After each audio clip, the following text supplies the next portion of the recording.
Good evening and welcome to DXB Today. So they say that beauty is only skin deep. Well, we're going to be exploring that and a lot more on today's show. And we're going to be talking about the largest organ on the human body, the skin. Yes, indeed. So make sure and keep up to date today because it's going to be a wonderful show. Let's find out what else is happening. I went down to indulge in a unique dining experience at the Pods, offering the finest Asian dishes with the views of the Dubai skyline. And we've got the incredible pop singer Lexi right here in the studio performing. So guys, a very dermatology, aesthetic, skincare orientated episode. I know, Ash, we regularly talk about this subject, but it's something that the guys are getting interested in now. So Lane, how do you feel about skincare, plastic surgery, all the good stuff? Do you know, I think it's fascinating. In this region, there's so much of it around. Yeah. So you can't help that you want to learn and know a little bit more about it. And yeah, personally, I'm actually into a little bit myself. I've got my foundation, my MAC. You know what I mean? I've got it going on. I know a few bits and bobs, you know what I mean? Okay. And my homegirl Rihanna, she's got her own makeup line, and Yes. that made me want to know more and get into it. And of course, being around you two. Well, those two plastic surgery gurus. Aesthetic surgery, I mean, Amy and I were just discussing this off camera. In Dubai, it is rare to find somebody who hasn't had any work done. Yeah. We almost look at them and ask them, are you allergic? I mean, why do you know? I mean, it's such a normal thing over here, and we are quite open to, well, fairly more open to talking about it in this part of the world. I personally am very pro aesthetic treatments and procedures. I do think it's a form of self-expression, or well, lack thereof. I mean, I'm not sure how much I can express because of my Botox right now. We have experts coming on the show a little bit later, and of course we'll get to know a little bit more about the subject.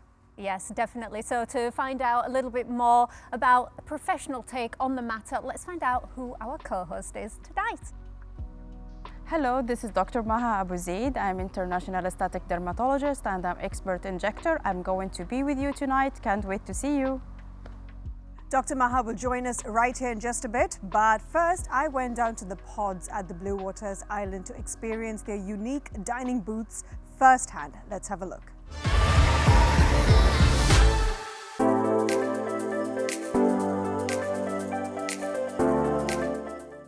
Today I'm going to experience a unique fine dining concept offered by the Pods at the beautiful Blue Water Islands in Dubai. So join me to explore what sets this food concept apart from the rest.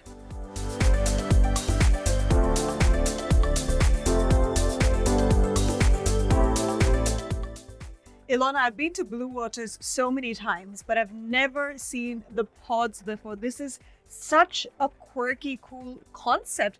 I think what I really like about this concept is how cozy and private this is, especially if you want to have a nice quiet dinner with your family. So my next question is a little bit redundant, but I'm going to ask it anyway. In the busy dining scene of Dubai, how do you make the Pods really stand out?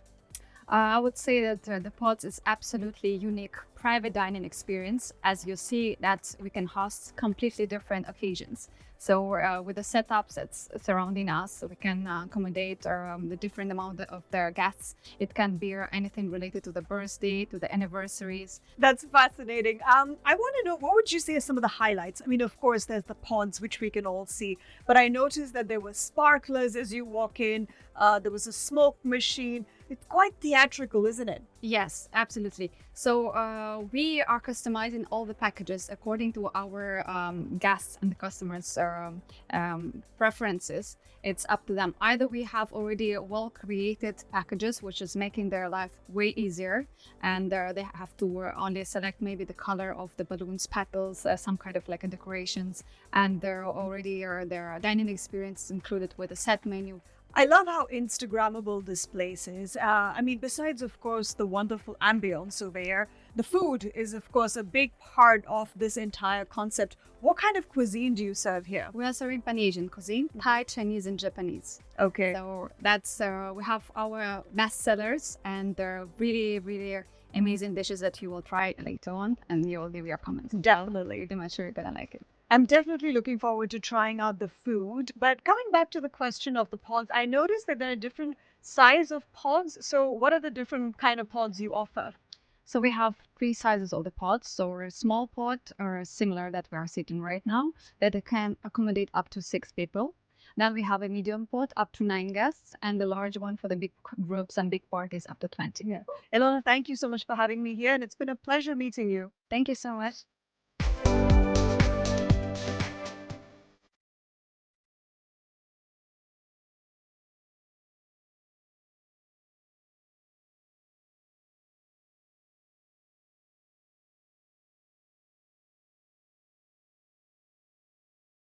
From their distinctive and cozy pod-shaped designs to their personalized touches, it is very clear why the pods is such a fantastic concept here in the UAE.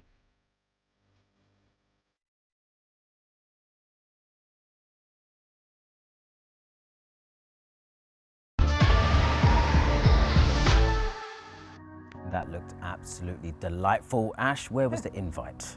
I wanted it all to myself. Gosh, watching me stuff my face with the sushi, it almost makes me want to go back, but also hide under a rock because now everyone's seen my terrible sushi etiquette. It's all good. Now, our co-host for today is an international aesthetic dermatologist providing expert solutions in skincare that transcends expectations. Known for her innovative approach and creating fantastic results, please welcome Dr. Maha Abu Zaid from the Kaya Skin Clinic, Arabia. Wow, what a great introduction. You make me shy already. No, thank you. It's a pleasure to have you here. It's a pleasure to be here, to be honest. The Kaya Skin Clinic it's a world-renowned name, I would say. True. You know what I mean? I speak to people when I'm back in the UK, they know it. You know what I mean? And I see it all the time here, but I've never got a chance to visit it. So tell me more about the clinic and how you have the association to it. It's an international organization which have a lot of branches everywhere. In GCC we have in Saudi Arabia, and we have it in Oman, we have it already here in Emirates. Everywhere you will go, in Dubai, North Emirates, in Abu Dhabi, you will find us. We will track you everywhere and we will get you. And we have also like a huge number of clinic in India as well. So it's a big organization. It's well known everywhere, maybe in UK as well, because most of our clients here are the expat people. They come just to visit us they come for a trip, then they go away back to home. So you can say it's like medical tourists. We started here, that we book them for a session, they go back to their home, which is for some reason we worth it. We worth the ticket they come with. Of course. So would you say there is one particular treatment that stands you out from the rest of the other clinics around? I would not say that we have a particular treatment that stands us out, because everyone knows everything. Every doctor knows every procedures. The thing is, we do care about our reputation, so we stick to the very well approved, well known product. We don't go for the cheap one. With the machines, we always have the best, and there is nothing we don't have. Like every machine in the world, we will have it, because it's a big organization, it can afford it, and it's always about the customer first. So you can find everything with us. So it's not about that we have something other doesn't have. Yes, we have everything other have. Dr. Maha, that was going to be my next question to you, because I feel like every 100 meters there is a cosmetic clinic here in the UAE. We're almost spoiled for choice, which is a good and a bad thing. I think the bad thing is that sometimes you almost don't know what are the criteria that one needs to keep in mind before picking their clinic and, of course, their esthetician. I would like to know, what are some of the things that people need to look out for? First of all, you need to know that you search about your doctor, you search about what is the reputation of the doctor, you Google reviews says a lot about everything. No one can do anything bad now and it will not be written in a Google review. You search about the reputation of the clinic, you search about the skillful doctor, the skillful nurse, the skillful team, that you need to know that it's been run, it's a show run by doctor or by beautician alone. Okay, because a lot of, I will not say clinic, a lot of facilities, they just run by beautician, which they still can do some of the procedure, but not the injectable one. So find your doctor, search about your doctor, search about the reputation of the place. You always ask about what is the product is going to be injected to you, or what is the product is going to be used to you. Okay, don't just go there and listen to the doctor and or the nurse and just go for it. Say, please, can I see it? Can I see the product? And usually the doctor, if they are using a very well speak about their self product, they will tell you in the beginning, I'm using this. See, this is my product. This is what I'm going to use. See the expiry date. Usually if the doctor is very like have their like they know how to represent their product. The product speaks on themselves. They will show it to you. They will not hide it. Definitely. I think having that education before you have any procedure done is really important.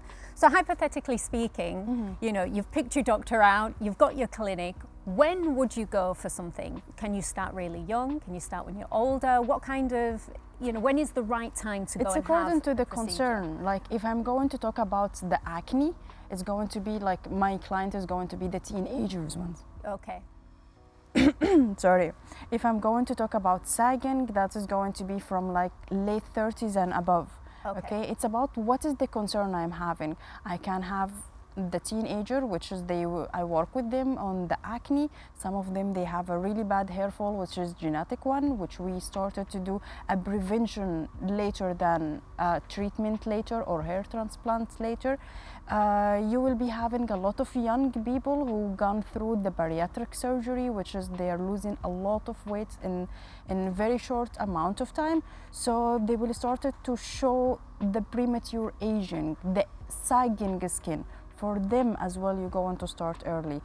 Yes, it's not necessary that you will go for the invasive procedure or you're going to for injectables, but you will definitely, you're going to start with the machines. Okay. Dr. Maha, what would you say are some of the cultural perceptions that play a part when it comes to choosing certain kinds of aesthetic procedures? Are there any cultural beliefs that stop people, or some people are more pro something and against something else? That's a very good question. That's a very good question, because here in Dubai we have a diversity. It's a big diversity. So Asian people, other than European people, other than Arabic people or Gulf area people, everyone have their own preference, have their own concept about the beauty. And some of the people, they like to work with doctor from the same nationality. So European more is about taking care of skincare more than injectable. Like Arabic people, they like injectable more. They don't like to use a lot of products always. Asian people, pigmentation issues is going to be for them, and hair fall, especially the Russian. They have like genetically they losing their hair very fast. But there's also a financial side to it as well, because it's not cheap, is it? You know what I mean? So Spoken like a man, Lane. The only person who's discussing money over here. It's like, hold on a minute. Is there an alternative to Botox and fillers and things like that? We were not going to say that the Botox, the filler is going to be the first choice. Of course, there is going to be alternative, and it's not because of the cost-wise. It's because you are not fit now for Botox. You are not fit now, or maybe you have a phobia of injections. Not everyone fit for the procedure. So yes, there is another machines that can work. It's not the same results, but it still can work. You can use the microneedling RF, which is work also on some of the fine wrinkles.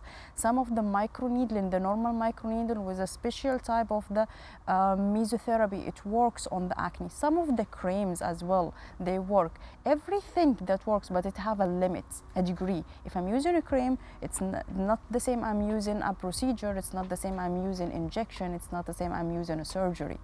So it's a lot of choices, but you need to know that everything have its own expectations. Beauty ain't cheap, Lane. Not Sorry, at all. there's no cheaper alternative. So the only alternative to not doing Botox is to just not do it. Yeah.